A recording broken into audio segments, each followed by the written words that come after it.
apakah ada pintu taubat bagiku? Maka kemudian ahli ibadah itu bilang, tidak ada pintu taubat bagimu. Assalamualaikum warahmatullahi wabarakatuh. Sahabat inspiratif, kita ketemu lagi dalam kisah teladan, kisah-kisah yang sahih tentunya baik dari Al-Quran maupun juga hadis, yang kami ambilkan untuk kesempatan kali ini dari sebuah buku kisah teladan dari hadis, karangan dari seorang ulama yang bernama Abu Ishaq Al-Huwaini.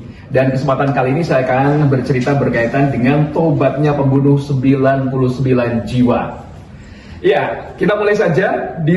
Diriwayatkan dari Abu Sa'id Al-Khudri bahwasanya Nabi Muhammad SAW pernah bercerita ya. Jadi di zaman dulu ada seorang yang kalau boleh dikatakan preman kelas berat begitu ya, sudah membunuh 99 jiwa.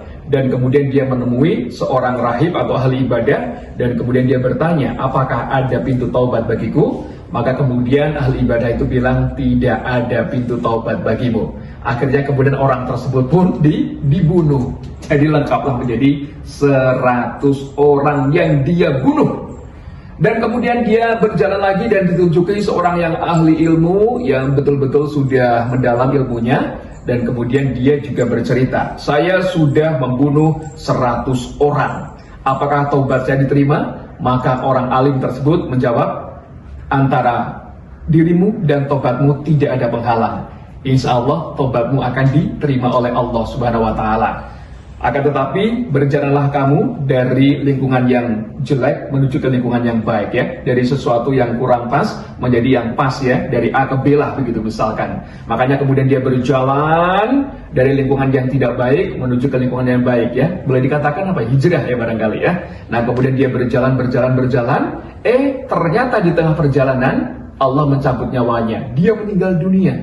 Lantas kemudian ada malaikat rahmat dan juga malaikat azab, mereka berbantah-bantahan, ya saling berebut lah. Enggak, ini belum melakukan apa-apa, masuk ke neraka. Enggak, ini sudah punya niatan untuk bertobat kepada Allah. Allah sudah mengampuni, maka kemudian masukkanlah ke dalam surganya Allah. Akhirnya kemudian ada yang menengahi terkait dengan hal tersebut, dan kemudian disampaikan di situ bahwa akhirnya dihitunglah jarak antara orang tersebut meninggal dunia dari daerah yang lingkungannya buruk ke daerah yang lingkungannya baik. Dan kemudian ketika diukur dan ternyata ya selisihnya cuma sedikit sih, 1 jengkal saja, tapi ke arah yang lebih baik. Maka kemudian orang tersebut pun diambil oleh malaikat rahmat untuk mendapatkan surganya Allah Subhanahu wa Ta'ala. Diampuni bro ya segala dosa-dosanya, padahal sudah membunuh 100 orang. Masya Allah, luar biasa.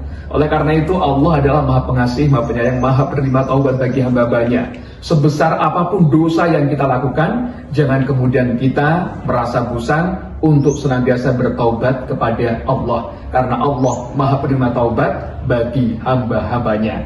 Oleh karena itu Pupung ya belum mendekati hari kiamat, dan Pupung juga belum yang namanya ajal berada di tenggorokan. Maka kita berdoa kepada Allah, bertaubat kepada Allah, perbanyak istighfar kepada Allah, dan tidak melakukan perbuatan yang tidak baik lagi, agar kemudian Allah memberikan ampunan kepada kita, dan kita digolongkan menjadi hamba-hambanya yang bertaubat. Terima kasih atas perhatiannya. Sampai ketemu lagi di kisah teladan berikutnya. Saya Salman Al-Farisi dari Solo Speak Up, inspirasi kebaikan. Sampai jumpa.